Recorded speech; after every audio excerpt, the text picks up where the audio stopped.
আসসালামু আলাইকুম রহমতুল্লাহ। প্রিয় শিক্ষার্থী, আমি তোমাদের সাহাব স্যার।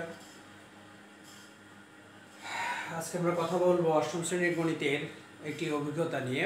আশা করি আল্লাহর রহমতে সবাই ভালো আছো। তো নতুন কারিকুলামে অষ্টম শ্রেণীর যে গাণিতিক সমস্যাগুলোর বিভিন্ন অধ্যায় সন্নিবেশিত আছে, তোমরা নিশ্চয় জানো যে নতুন নতুন কিছু বিষয় এখানে নিয়ে আসা হয়েছে। তো আজকে আমরা যে বিষয়টা নিয়ে কথা বলবো, ক্লাস 8-এর গণিতের অভিজ্ঞতা নাম্বার হচ্ছে 4, যেটার শিরোনামটা ছিল ক্ষুদ্র সঞ্চয় ভবিষ্যৎ গড়ি। ক্ষুদ্র সঞ্চয়ে ভবিষ্যৎ গড়ি। দেখো, তোমরা নিশ্চয় জানো যে ব্যাংকে আমরা অনেক সময় টাকা রেখে দেই নির্দিষ্ট একটি সুদের উপরে। বছরে বা মাসে বা 6 মাস পর পর বা 3 মাস পর পর এভাবে টাকাগুলো রেখে দেওয়া হয় বা উত্তোলন করা হয়। আবার ব্যাংক থেকে আমরা অনেক সময় লোন নেই বা ঋণ নিয়ে থাকি, তার বিপরীতে আমরা মাসে মাসে বা 2 মাস 3 মাস পর পর এই টাকাটা পরিশোধ করি। বিভিন্ন সংস্থা বা ব্যাংক, বিভিন্ন সমিতি থেকে আমরা এগুলো নিয়ে থাকি। তো আজকের মূল বিষয়বস্তু ছিল হচ্ছে যে ক্ষুদ্র সঞ্চয়ে ভবিষ্যৎ গড়ি। দেখো, আমি এই পাশে লিখে রেখেছি যে প্রয়োজনীয় সূত্রগুলো। দেখো, আমি যদি বলি যে আমরা কয়েকটি সূত্র পাচ্ছি, একটা হচ্ছে 5টা সূত্র মূলত এই অধ্যায়ের মধ্যে আমরা পাবো, আর কিছু সূত্র আমরা পাবো লাস্টের দিকে আমি লিখবো শতকরা বা লাভ ক্ষতির বিষয় নিয়ে। ওকে, দেখো, মোট জমা বের করা সূত্র y সমান mx প্লাস c। y সমান mx প্লাস c। y মানে মোট জমা, m মানে হচ্ছে কিস্তির পরিমাণ, কত টাকা করে কিস্তি দিবা সেটা, x মানে হচ্ছে কয়টা কিস্তিতে শোধ করতেছো এটা, আর c মানে হচ্ছে প্রারম্ভিক কিস্তি, প্রথমে তুমি কয় টাকা জমা দিছো সেটা। y সমান mx প্লাস c। এই সমীকরণ ব্যবহার করে আমরা মোট জমা টাকার পরিমাণ বের করতে পারবো। ওকে, সরল মুনাফা i সমান PRN। i মানে হচ্ছে মুনাফা বা ইন্টারেস্ট, p মানে হচ্ছে প্রিন্সিপাল বা মূলধন, রেট অফ ইন্টারেস্ট আর দ্বারা বোঝায় মুনাফার হার, পার্সেন্টেজ দিয়ে থাকবে, আর এন দ্বারা সময় বা বছর বা মাস দেওয়া থাকতে পারে। মুনাফা আসল, তার মানে এর মধ্যে আসলও থাকবে মুনাফাও থাকবে। তাহলে কি পাচ্ছি, এ দিয়ে প্রকাশ করা হয় p প্লাস i। p মানে আসল, i মানে মুনাফা। তো সূত্র বসালে p × 1 প্লাস rn একটা সূত্র পাচ্ছি। চক্রবৃদ্ধি মূলধন।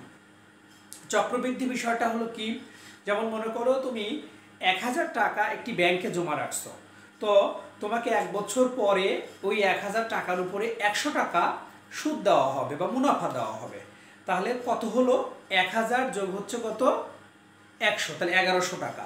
তুমি ওই 100 টাকা না নিয়ে ওই 1100 টাকাকে আবার 1 বছরের জন্য রেখে দিছো। অর্থাৎ প্রতি বছরে যেটা লাভ হয় সেই লাভের টাকাটা যদি আসলের সাথে যুক্ত হয়ে পুনরায় যদি মুনাফা নির্ধারণ করে, তখন সেটাকে বলবো হচ্ছে আমরা চক্রবৃদ্ধি। তো সেই চক্রবৃদ্ধি মূলধনের সূত্র কি, a সমান p × 1 plus r whole to the power n। a মানে হচ্ছে চক্রবৃদ্ধি মূলধন, p মানে হচ্ছে প্রিন্সিপাল বা আসল বা মূলধন, এক তো একই, প্লাস r মানে মুনাফার হার, আর n মানে হচ্ছে সময়। অবশ্যই মনে রাখবা সময়টা বেশিরভাগ ক্ষেত্রেই বছরে কনভার্ট করে নিতে হয়, মাসে উল্লেখ থাকলে। চক্রবৃদ্ধি মুনাফাটা কি, তাহলে a মাইনাস p, অর্থাৎ a মানে এর মধ্যে আসলও আছে মুনাফাও আছে, আর p মানে হচ্ছে কি আসলটা বাদ দিলাম, তাহলে কি থাকবে, মুনাফা থাকবে। a মাইনাস p, তাহলে এর সূত্র বসালাম p, p আর p আছে, p কমন নিলাম, 1 plus r whole to the power n বিয়োগ 1।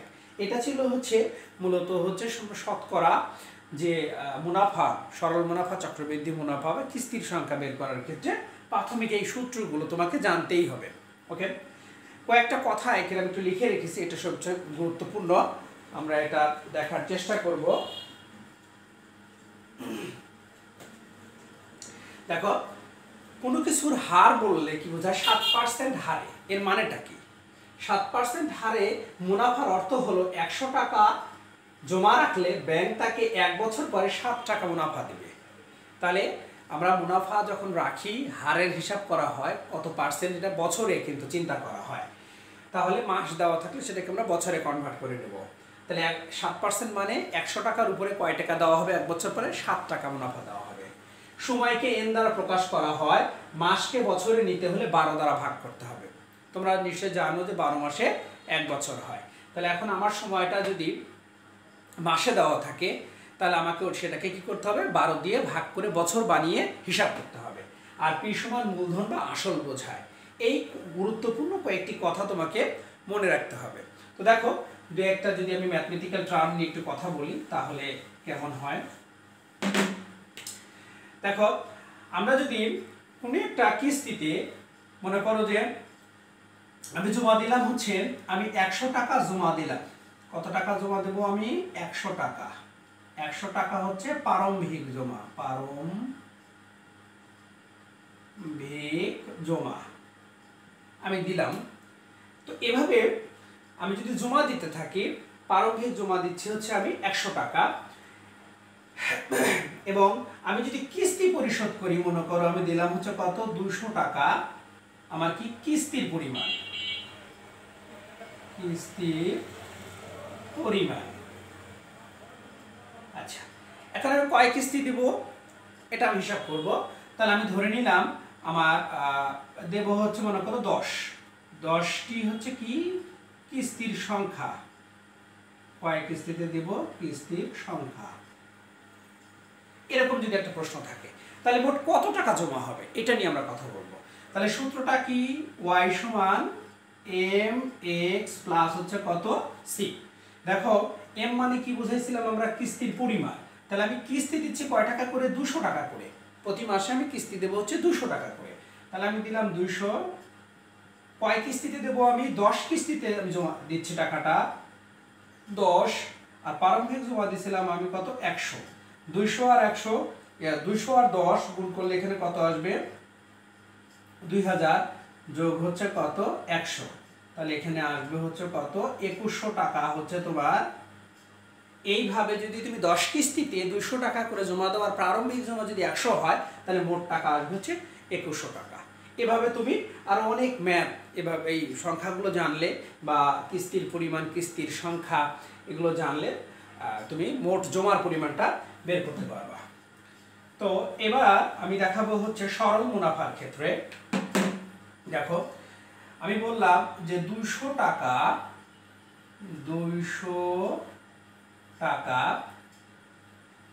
5% হারে 5 বছর জমা করলে সরল মুনাফা কত? সরল মুনাফা কত? এরকম একটি প্রশ্ন আমি দিলাম যে 200 টাকা করে আমি জমা দিচ্ছি 5% হারে, আমি 5 বছরের করে জমা দিলে তাহলে কি পরিমাণ মুনাফা আমি পাবো? সরল মুনাফা কিন্তু ওই চক্রবৃদ্ধি মুনাফার মতো কিন্তু পুনরায় যোগ হয় না, এটা মনে রাখতে হবে। একবারের জন্য সেটা উত্তোলন হয়ে যাবে। তাহলে আমরা কি লিখতে পারি? এখানে আই সমান হচ্ছে কত? P R N. পি মানে হচ্ছে কত টাকা জমা দিয়েছি? 200 টাকা। 200 টাকা জমা দিলাম, এটা আসল। পি মানে আসল, নিশ্চয় জানো। আর মানে হচ্ছে কয় পার্সেন্ট? 5%। তাহলে 5% থাকলে তাকে কি করতে হয়? 100 দিয়ে ভাগ করতে হয়। পার্সেন্টেজ থাকলে তাকে 100 দিয়ে ভাগ করে নিতে হবে, তোমাকে ভগ্নাংশ করে নিতে হবে। তারপর কয় বছরের জন্য? এন মানে কত সময়? 5 বছর। তাহলে এখন আমরা দেখি এটার সাথে এটা যদি কেটে দেই তাহলে হবে কত? 2। তাহলে 5 5 25, 25 দুগুণে হচ্ছে কত? 50 টাকা। তাহলে 200 টাকা যদি আমি 5 বছরের জন্য রেখে দেই 5% হারে, তাহলে আমাকে মুনাফা হিসেবে তারা দিবে হচ্ছে 50 টাকা। টোটাল পাবো আমি কত? তাহলে আগের ছিল 200 আর আমার মুনাফা দিবে কত? 50। সব মিলে আমি পাবো হচ্ছে কত? 250 টাকা।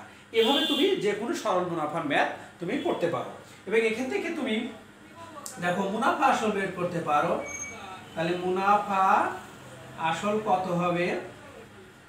মুনাফা আসলকে আমরা এ দিয়ে প্রকাশ করতেছি, তার মানে এর মধ্যে মুনাফা আছে যোগ কি আছে? আসল আছে। দেখো এটা আসল। তাহলে মুনাফা আমার 50 আর আসল ছিল আমার কত? 200। তাহলে 250 টাকা হচ্ছে আমার মুনাফা আসল। তুমি এভাবে বের করে নিয়ে আসতে পারো। তো শিক্ষার্থী, তোমার বইয়ের মধ্যে অনেক ধরনের ম্যাথমেটিক্যাল টার্মগুলো এভাবে দেওয়া আছে এক্সাম্পল আকারে। তুমি এই সূত্রগুলোকে ব্যবহার করে তুমি মানগুলো বসিয়ে দিয়ে ক্যালকুলেটরে হিসাব করলে তুমি অ্যান্সারগুলো পেয়ে যাবে খুব সহজে। আচ্ছা, এরপরে আমরা যদি বলি যে চক্রবৃদ্ধি মূলধন কিভাবে আমরা বের করব, তাহলে আমরা কি লিখলাম? মনে করে লিখলাম যে 3000 টাকার 5% হারে 2 বছরের চক্রবৃদ্ধি মূলধন কত? চক্রবৃদ্ধি মূলধন কত? এটা তোমাকে প্রশ্ন করা হলো। তো কি কি দেওয়া আছে? 3000 কত? তাহলে আসল যাবে, তাহলে পি সমান আমরা কি লিখবো হচ্ছে 3000 টাকা। তারপরে আর সমান হচ্ছে মুনাফার হার কয় পার্সেন্ট? 5%। তাহলে পার্সেন্টেজ থাকলে কি করা লাগে? 100 দিয়ে ভাগ করতে হয়। তোমরা নিশ্চয়ই জানো এটা, যে এভাবে কাজগুলোকে ওঠাতে হবে।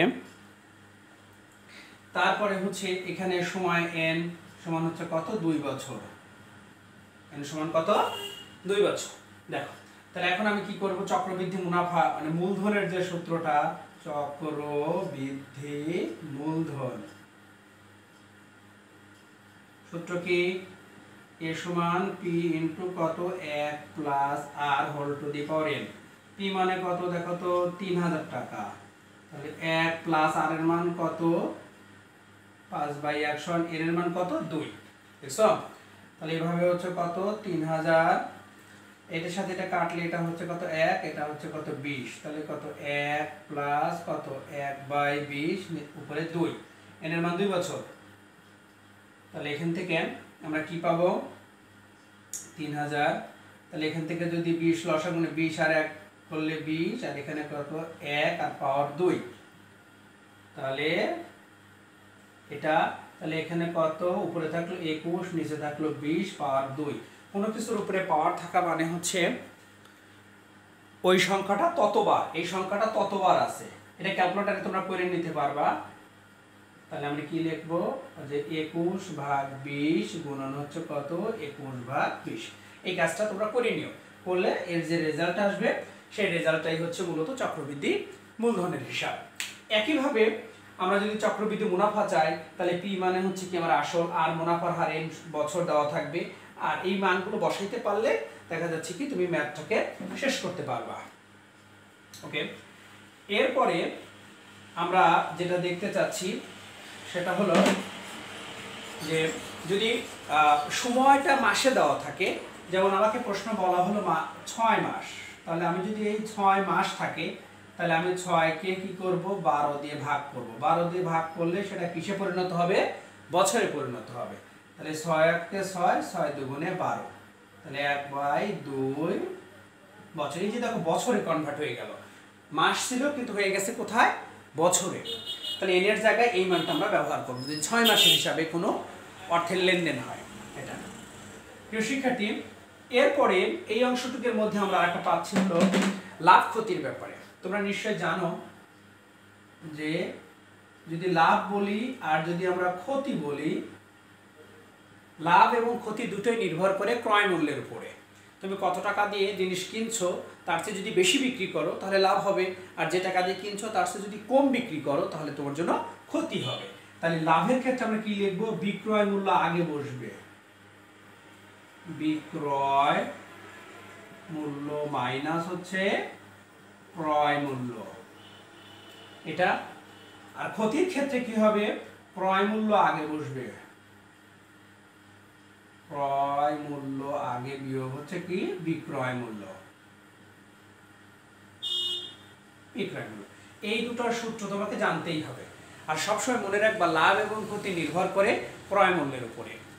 আচ্ছা, এখন যদি বলি 5% লাভে বিক্রয় মূল্য, এই কথাটা যদি থাকে, লাভে বিক্রয় মূল্য, 5% লাভে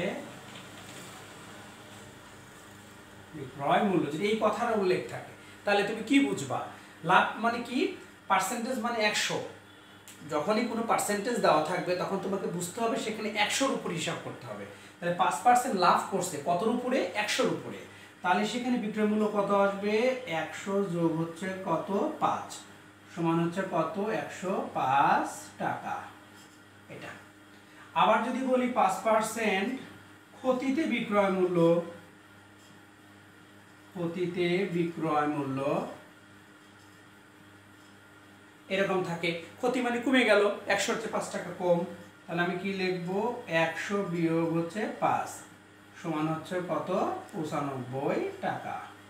তো শিক্ষার্থী এই বিষয়গুলো যদি তুমি বুঝতে পারো যে লাভ মানে কি ক্ষতি মানে কি, কিভাবে লাভ বের করব কিভাবে ক্ষতি বের করব, আমার বিশ্বাস যে লাভ সমান বিক্রয় মূল্য মাইনাস ক্রয় মূল্য আর ক্ষতি সমান ক্রয় মূল্য মাইনাস বিক্রয় মূল্য।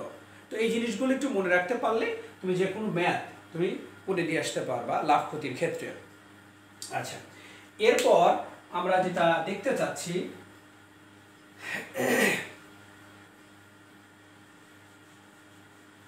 দেখো, আমরা যেটা এখন দেখব সেটা হচ্ছে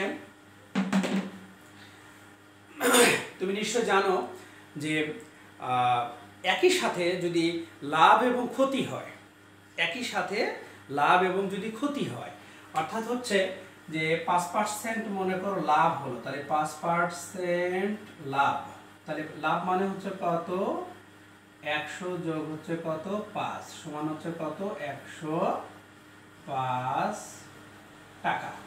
আর একইভাবে যদি বলেন যে 5% যদি ক্ষতি হয়, তাহলে আমাকে কি করতে হবে 100 বিয়োগ হচ্ছে কত 5 সমান হচ্ছে কত 95 টাকা। তাহলে পার্থক্য কত হচ্ছে আমার 5, তাহলে এখান থেকে আসবে হচ্ছে কত 10 টাকা। মূল পার্থক্যটা কত 5% ক্ষতি 5% লাভ, তাহলে পার্থক্যটা হচ্ছে কত 10 টাকা।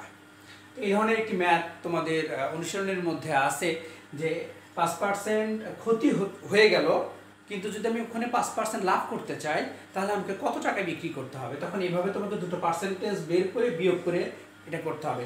তাহলে 10 টাকা বেশি বিক্রয় করতে হবে কয় টাকার উপরে 100 টাকার উপরে। তাহলে একইভাবে যদি বলে আমি 300 টাকা লাভ করতে চাই তাহলে কত টাকার উপরে, তাহলে সেটা বের করতে পারবো আমরা। তাহলে দেখো এক্ষেত্রে যদি আমরা লিখি যে 10 টাকা বেশি লাভ হবে যখন ক্রয় মূল্য 100 টাকা, ক্রয় মূল্য 100 টাকা। এখন আমি যদি 300 টাকা লাভ করতে চাই বেশি, তাহলে আমার কি করতে হবে 1 টাকা বেশি লাভ হবে যখন ক্রয় মূল্য 100 ভাগ হচ্ছে কত 10, তাহলে আমার এখন 300 টাকা বেশি আমি লাভ করতে চাবো, তাহলে আমার ক্রয় মূল্য কত হবে দেখো এটা 300 ভাগ হচ্ছে কত 10, তাহলে এর সাথে কাটলে কত 10, 300 সাথে গুণ করলে কত 3000 টাকা। তাহলে আমি যখন 3000 টাকায় কোনো পণ্যটাকে বিক্রি করতে পারবো, শুরুতে আমার 5% ক্ষতি হয়েছিল কিন্তু আমি এখন 5% লাভ করতে চাই, তাহলে ওই পণ্যটাকে আমাকে বিক্রি করতে হবে 3000 টাকায়।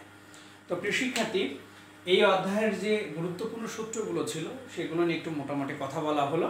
আর ম্যাথমেটিক্যাল টার্মগুলো মূলত সব সূত্রগুলোর উপরই নির্ভর করে করা হবে। তো তোমরা যদি একটু সুন্দর করে ম্যাথ বইটাকে অনুশীলনীটা বের করে বা যেগুলো এক্সাম্পলগুলো আছে এগুলো ধরে ধরে যদি এই সূত্রগুলো বসিয়ে ক্যালকুলেটারে হিসাবটা করতে পারো, আমার বিশ্বাস সবগুলো অঙ্কই তোমার মানে পারাটা সহজ হবে বা করতে পারবা। তো ভালো থাকো, নতুন কিছু বিষয় নিয়ে আবার দেখা হবে। আসসালামু আলাইকুম ওয়া রাহমাতুল্লাহ।